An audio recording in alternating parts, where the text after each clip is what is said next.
Good morning बच्चों, कैसे हो? Welcome to online classes for mathematics. As you know that we are studying quadrilateral and we are doing very important questions of this chapter exercise 8.1. You know that we are doing all questions one by one. Okay, so today again I took a very important question of this exercise, that is question number 12. You can see. So if we read this question, ABCD is a trapezium in which AB is parallel to CD. मैंने figure बना दी है. And AD जो given है वो आपको BC के बराबर की बनी. Show that angle A is equal to angle B है, angle C is equal to angle D है. ये दिखाना है हमें सेकंड पार्ट. थर्ड पार्ट हमें दिखाना है कि ABC हम ट्राइंगल बनाएंगे is congruent to triangle BAD, वो भी बनाएंगे. Then in last we have to show that AC, that is diagonal AC, is equal to diagonal BD. ये दोनों diagonal बराबर हैं. We have to do this question in 4 parts. We have to show 4 parts of this question. So इसके लिए हमें एक छोटा सा कंस्ट्रक्शन करना पड़ेगा बच्चों. तो इस कंस्ट्रक्शन को हमें याद रखना है. ठीक है, ज्योमेट्री में ऐसे बहुत सारे प्रूफ करने के लिए we have to learn the construction, we have to remember it. Okay, तो उस कंस्ट्रक्शन को हमें याद रखना होता है, ध्यान रखना होता है. तो हम क्या करते हैं, कुछ ज़्यादा मुश्किल नहीं है. इस AB को देखो, when I speak AB means A से B की ओर. देखो ज्योमेट्री में इस डायरेक्शन का बहुत ध्यान रखना है. अगर मैं AB कह रहा हूँ तो मैं A से B की ओर बढ़ाऊंगा. अगर मुझे B से A की ओर बढ़ाना है तो मैं BA कहूँगा. तो इसलिए कहने का अपना एक मतलब है, तो उस मतलब को समझना है. इफ़ इन क्वेश्चन में भी यहाँ तो मैं कह रहा हूँ, कई बार क्वेश्चन में गिवन होता है कि AB is extended to the some point C suppose. तो A से B की ओर बच्चे क्या करते हैं, कई बार ऐसे दिया हुआ है AB लेकिन बढ़ा देंगे ऐसे, वो गलत हो जाता है सारा. ठीक है, तो मैं कह रहा हूँ कि एक्सटेंड AB को हमने एक्सटेंड किया आगे की ओर, ऐसे कर दिया हमने एक्सटेंड. और C से पास होते हुए एक AD के पैरेलल लाइन ड्रॉ की हमने. C से पास होते हुए एक AD के पैरेलल लाइन ड्रॉ की, और जहाँ पर ये दोनों मिलते हैं उस पॉइंट का नाम सपोज हमने E रखा. ठीक है, मतलब AD के पैरेलल है CE. और you see that AD is equal to BC, it is given. So when you can also see when AB, that is now AE is parallel to DC because AB is extended to some point E.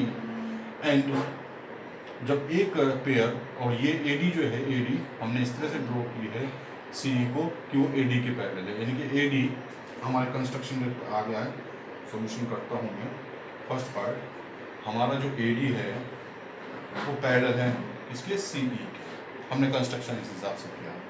और AB हमें parallel given है किसके, DC के या CD के कहीं. तो जब AB पैरेलल है तो इसका मतलब AE भी पैरेलल होगा CD के. ठीक है, तो you can see that AE is parallel to CD and AD is parallel to CE. When opposite sides are parallel then it is a parallelogram. Equal दिखाने की आवश्यकता नहीं. 2 बातें आपने पैरेललोग्राम में पढ़ी थी कि अगर आप अपोजिट साइड्स इक्वल दिखा देते हैं या अपोजिट साइड्स सिर्फ पैरेलल दिखा देते हैं दोनों पेयर, तो इट इज़ अ पैरेललोग्राम. एक दिखा देते हैं, दूसरा दिखाने की आवश्यकता नहीं है. सिर्फ इक्वल दिखा देते हैं दोनों pair, then it is okay, it is a parallelogram. If you show that opposite sides, both the pairs of opposite sides are parallel to each other, then it is okay. You need not to show that they are also equal. It is enough to show that it is a parallelogram. ठीक है, तो ये parallelogram. तो अब जब ये parallelogram बन गया है, इससे ये मतलब निकल के आता है कि AECD इज अ पैरेललोग्राम. लिख रहा हूँ मैंने एक चीज. जब ये पैरेललोग्राम बन गया है तो इसका मतलब क्या हुआ, it shows CE is equal to AD, और AD हमारे किसके इक्वल है, BC के. ठीक है, तो इसका मतलब ये भी हमारा इक्वल आ गया. तो अगर इस ट्रायंगल में देखें BCE में ये आइसोसेलेस ट्रायंगल बन गया है, तो ये एंगल इसके बराबर होगा, इसलिए मैं 1 मान लेता हूँ, और ये अंदर वाला एंगल B है. ठीक है, कोई दिक्कत.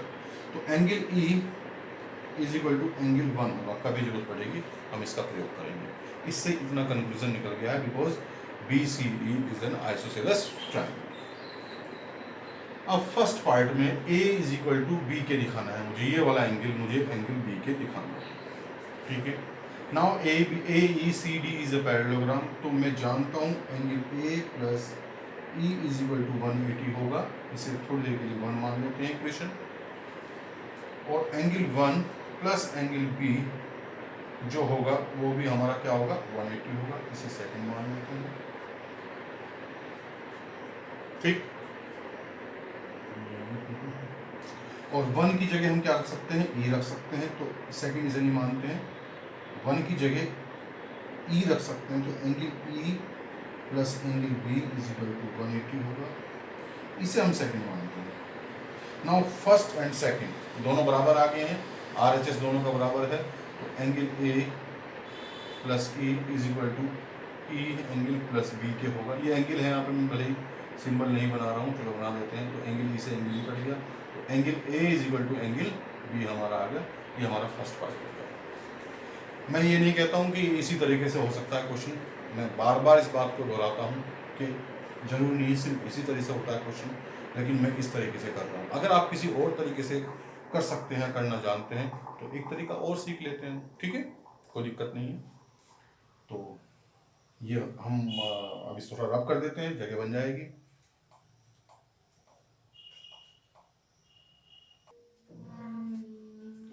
अब दूसरी बात को देखने के लिए फ्रॉम फिगर, क्योंकि एक ट्रेपेजियम है, ये पैरेलल लाइन है AB, फर्स्ट पार्ट हमारा हो गया है। सेकंड पार्ट में AB जो है पैरेलल है CD के, तो angle A plus angle D हमारा कितना होगा 180 होगा, इसे हम थर्ड मान लेते हैं इक्वेशन, ठीक है, दो हमने वहां मान ली। Angle B is equal to plus angle C भी हमारा 180 होगा, लेकिन B और A दोनों आपस में बराबर हैं, तो मैं लिख सकता हूँ angle A plus angle C भी हमारा 180 होगा, क्योंकि हमने फर्स्ट में दिखा दिया है, इसे मैं फोर्थ मान सकता हूँ। तो फ्रॉम थर्ड एंड फोर्थ आप क्या कह सकते हैं, angle A plus angle D is equal to angle A plus angle C, तो एंगल A से एंगल A कट गया है, angle C is equal to angle D आ गया, ये हमारा सेकंड पार्ट हो गया, ठीक है बच्चों। अब इसका थर्ड पार्ट दिखाने के लिए बड़ा सिंपल है, इसके डायगोनल्स मिला देते हैं ये ऐसे, ठीक है। Angle A is equal to angle B आ चुका है। Now in triangle ABC and triangle